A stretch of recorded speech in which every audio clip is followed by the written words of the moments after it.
ما در جهان غیر خدا یار نداریم، جز یادی خدا هیچ دیگر کار نداریم.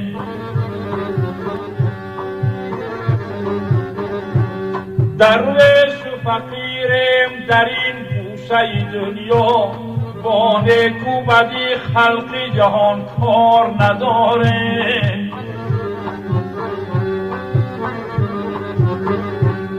با نیکو بدی خلق جهان کار نداریم.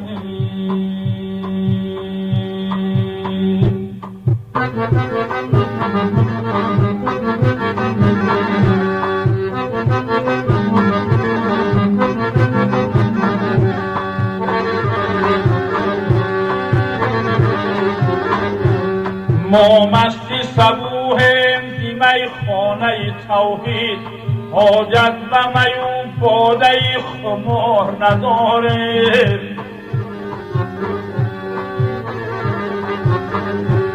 با جامه صد پاره و با خرقه پشمین، بر خاک نشستیم و از این عار نداریم. بر خاک نشستیم و از این عار نداریم.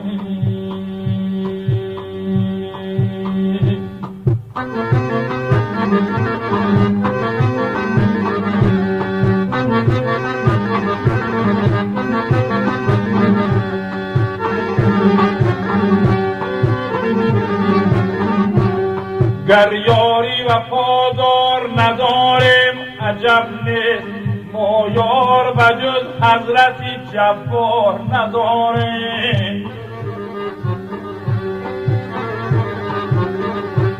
ما شاخی درختیم و پر از میوه توحید، هر ره گذر سنگ زند کار نداریم.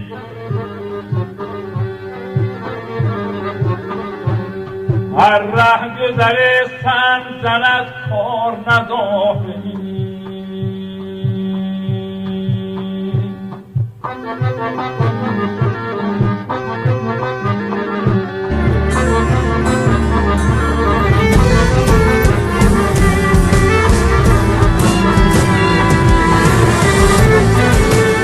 ما نمزدگانیم در این ضعیف دنیا، بنصاف در برترین کار نداریم.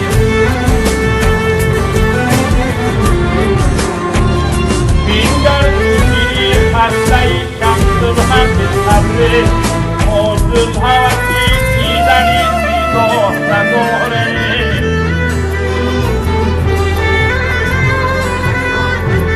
ما در جهان غیر خدا نداریم.